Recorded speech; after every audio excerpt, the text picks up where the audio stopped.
ಗುಲ್ಬರ್ಗಾದಲ್ಲಿ ಒಂದು ಹೋಟೆಲ್ ಇದೆ, ತಳ್ಳುಗಾಡಿ hotel, mobile canteen ಅಂತಾರಲ್ಲ, ಹರಕ ಮುರ್ಕ ಹೋಟೆಲ್. ಕಿಚ್ಚ ಬಸ್ಸು ಅಂತ ಹುಡುಗ, ನೆನ್ಪಿಟ್ಕೊಳ್ರಿ ಇದನ್ನೆಲ್ಲ. ಕಿಚ್ಚ ಬಸ್ಸು ಅಂತ ಹುಡುಗ ಇವತ್ತು ಬಂದ್ರೆ ನೀವು DC ಆಫೀಸ್ಗೆ ಹೋಟೆಲ್ ಇದೆ, ಅದು ಮೊಬೈಲ್ ಕ್ಯಾಂಟೀನ್. ಅದು ಅಲ್ಲಿರೋ 4 ಹರಕ ಮುರ್ಕು ಕುರ್ಚಿ, ಹರಕ ಮುರ್ಕು ಅಂಗಡಿ. ಅವ ಮಾಡೋದು ಇಷ್ಟೇ, ಚಾ ಮತ್ತು ಬಿಸ್ಕೆಟ್.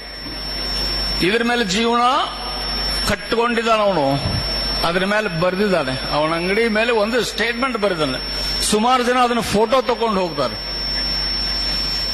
ಏನು ಬರ್ದಾನಂತಂದ್ರೆ, ಜೀವನದಲ್ಲಿ ನಿನಗೆ ನೌಕರಿ ಸಿಕ್ಕಿಲ್ಲ ಅಂದ್ರೆ, ಏನ್ ಹೇಳಿ, ಜೀವನದಲ್ಲಿ ನಿನಗೆ ಸರ್ಕಾರಿ ನೌಕರಿ ಸಿಕ್ಕಿಲ್ಲ ಅಂದ್ರೆ ಜೀವನ ನಿನಗೆ ಮಾಲೀಕನಾಗುವ ಅವಕಾಶವನ್ನು ಕೊಟ್ಟಿದೆ ಎಂದು ಅರ್ಥ.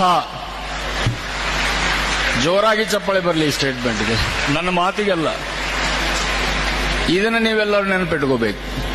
ಜೀವನ ನಿಮಗೆ ಕೆಲಸ ಕೊಟ್ಟಿಲ್ಲ, ನೌಕರಿ ಕೊಟ್ಟಿಲ್ಲ, ಜೀವನದಲ್ಲಿ ನಿಮಗೆ ನೌಕರಿ ಸಿಕ್ಕಿಲ್ಲ ಅಂತಂದ್ರೆ ಜೀವನ ನಿನಗೆ ಮಾಲೀಕನಾಗುವ ಅವಕಾಶವನ್ನ ಕಲ್ಪಿಸಿದೆ ಎಂದು ತಿಳಿದುಕೋ ಅಂತ ಈ ತರ ಸ್ಟೇಟ್ಮೆಂಟ್ ಬರೆದು ಮೊಬೈಲ್ ಕ್ಯಾಂಟೀನ್ ನಡೆಸ್ತಾ ಜೀವನ ಕಟ್ಟಿಕೊಂಡಿದ್ದಾನೆ ಕಿಚ್ಚ ಬಸ್ಸು ಅನ್ನೋ ಹುಡುಗ.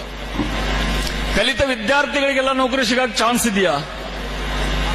ಎಷ್ಟು ಲಕ್ಷ ನೌಕರಿಗಳು, ಎಷ್ಟು ಕೋಟಿ ವಿದ್ಯಾರ್ಥಿಗಳು ಇವತ್ತು ಹೊರಗೆ ಬರ್ತಾ ಇದ್ದಾರೆ.